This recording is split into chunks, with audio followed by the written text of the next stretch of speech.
From Washington, this is VOA News.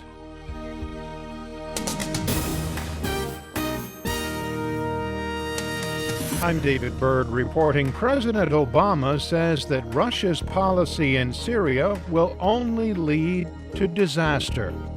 At a White House news conference Friday, Mr. Obama said the Syrian conflict is not a proxy war between Russia and the United States.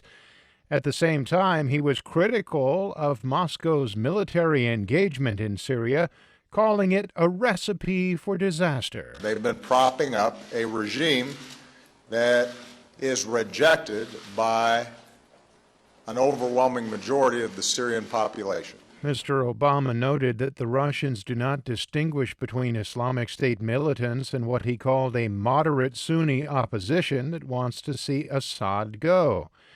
The U.S. president said his administration will continue its current policies of attacking Islamic State, supporting Syrian moderates, and working with Turks along the border, and seeking a political solution to the conflict. Meanwhile, the Russian Defense Ministry said its warplanes flew 14 missions on Friday, attacking 6 Islamic State targets.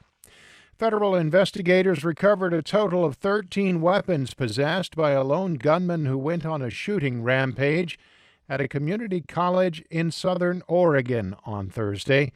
The U.S. Bureau of Alcohol, Tobacco, Firearms, and Explosives said all the guns were purchased legally.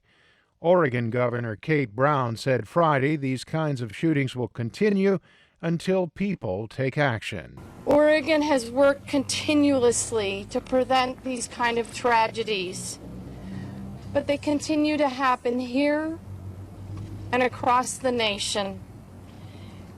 And it is going to keep happening until we decide we want them to stop. Police are attempting to determine why 26-year-old Chris Harper Mercer opened fire at the school Thursday, killing 9 people and wounding 9 others before being shot by police. This is VOA News. Israel has sent hundreds of troop reinforcements to the West Bank after Palestinian gunmen killed a Jewish couple in a drive-by shooting. Military sources say the assailants drove alongside the Israelis' vehicle and riddled it with bullets. The couple's 4 children escaped unharmed. The attack comes amid simmering unrest surrounding the Al-Aqsa Mosque in Jerusalem's Old City, known to Jews as the Temple Mount. The mosque and the Golden Dome of the Rock are revered by Muslims as the place where they believe the Prophet Muhammad ascended into heaven. For Jews, it is the location of the 2 biblical temples and the holiest place of all. Authorities in Afghanistan say that at least 60 people have been killed and 466 wounded in a battle between government troops and the Taliban for control of the northern city of Kunduz. Continued clashes were reported overnight and Friday morning in and around the beleaguered city. Afghan President Ashraf Ghani announced late Thursday that Afghan security forces had recaptured most of Kunduz 3 days after the provincial capital fell to the Taliban. However, authorities and residents in the city say some Taliban fighters are still holed up in civilian homes and are fighting Afghan forces who are conducting a house-to-house clearing operation.